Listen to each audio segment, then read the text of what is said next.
little over midnight on June 26, 1975, साल पहले लिखा गया विश्व के 26 जून 1975 के जरिए प्रधानमंत्री इंदिरा गांधी ने The president has proclaimed emergency. Bharat एक ऐसा देश जहां पे सबके फंडामेंटल राइट्स की रक्षा की जाती है, लेकिन इतिहास में एक टाइम ऐसा भी आया जहां पर सबके फंडामेंटल राइट्स को कुचला गया, लोगों को जबरदस्ती जेल में डलवाया गया, जबरदस्ती उनकी नसबंदी कराई गई और मारा गया, पीटा गया और इसका कोई रिकॉर्ड नहीं था। आइए जानते हैं इतिहास की वह घटनाएं जो इमरजेंसी के उन 21 मनहूस महीनों में घटी। Hello, this is Paras Murari and welcome to edifying. आगे बढ़ने से पहले एक ओपिनियन बेस्ड क्वेश्चन है मेरा, क्या इमरजेंसी का इस्तेमाल सत्ता के लालच में किया गया या देश को सही में इमरजेंसी की जरूरत थी? कमेंट सेक्शन में अपना आंसर कीजिए, आपका ओपिनियन जान के बहुत अच्छा लगेगा। तो बात करते हैं दोस्तों, इमरजेंसी की शुरुआत हुई कैसे? तो इसका जवाब जानने के लिए थोड़ा पीछे चलते हैं। बात है 1969 की, जहाँ पे फोर्थ 5 ईयर प्लान चल रहा था और 14 प्राइवेट बैंक को पब्लिक किया गया, जिसके बाद बहुत सारे बिजनेसमैन ने इसका अपोज किया क्योंकि उनके स्टॉक्स थे, उनकी अर्निंग्स थी वहां पे लगी हुई थी, उनकी सेविंग्स वहां पे लगी हुई थी, जिसके बाद उनका काफी अपोज किया गया। अगर बैंक को नेशनलाइज किया जाता तो गरीबों के लिए ठीक होता, ऐसा इंदिरा गांधी जी का मानना था। फिर ऐसे ही इवेंट्स चलते रहे क्रोनोलॉजिकल और 1971 में इंदिरा गांधी ने रायबरेली से जनता पार्टी के राज नारायण को हराया, जिसके बाद राज नारायण ने कोर्ट में इंदिरा गांधी पर यह आरोप लगाए कि इन्होंने गलत तरीके से इलेक्शन में जीत हासिल करी और जिसके बाद कोर्ट ने इनको गिल्टी भी पाया था और वहीं से शुरू हुई इंदिरा गांधी और कोर्ट की जो नोकझोंक थी।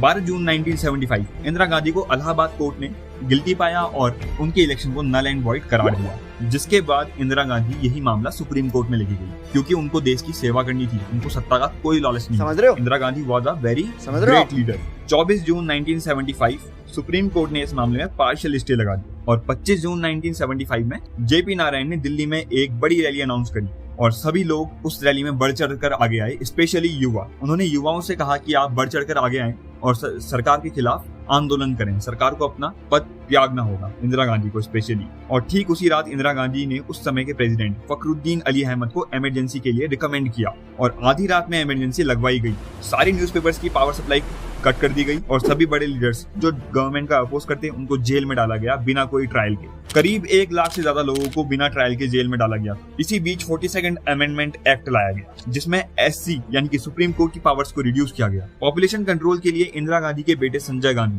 ने कैंपेन चलाया, जिसमें करीब 1 करोड़ 5 लाख लोगों की जबरदस्ती नसबंदी कराई गई, जिसमें 207 लोगों की मौत हो गई। संजय गांधी पर यह भी आरोप थे कि इन्होंने बिना कोई पोजीशन होल्ड करे देश की पॉलिसी मेकिंग में इंटरफेयर करा और ऐसा भी कहा जाता है कि संजय गांधी ने ही इमरजेंसी का ख्याल जो था वो इंदिरा गांधी जी के मन में डाला था।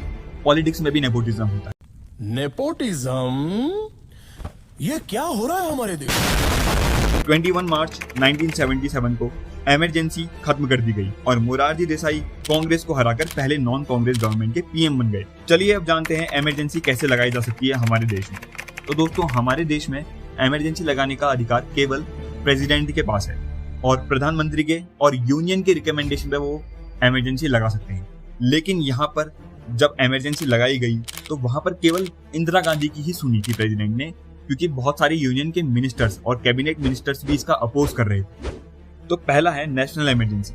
आर्टिकल 352 कहता है कि अगर हमारा देश एक्सटर्नल थ्रेट या फिर इंटरनल डिस्टरबेंस से ग्रसित है तो हम इमरजेंसी लगा सकते हैं। और इसका एग्जांपल हमने देखा था इंडो चाइना वॉर 1962 में और इंडिया पाकिस्तान वॉर 1971 में।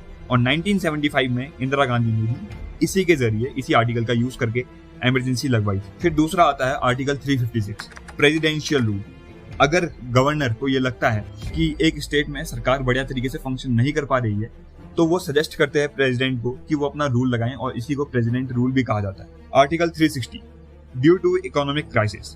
तो इसका जीता जागता एग्जांपल हमने हाल ही में देखा श्रीलंका में, जहां पर फाइनेंशियल इमरजेंसी लगाई गई। तो यार आज के लिए इतना ही, मिलते हैं अगली वीडियो में।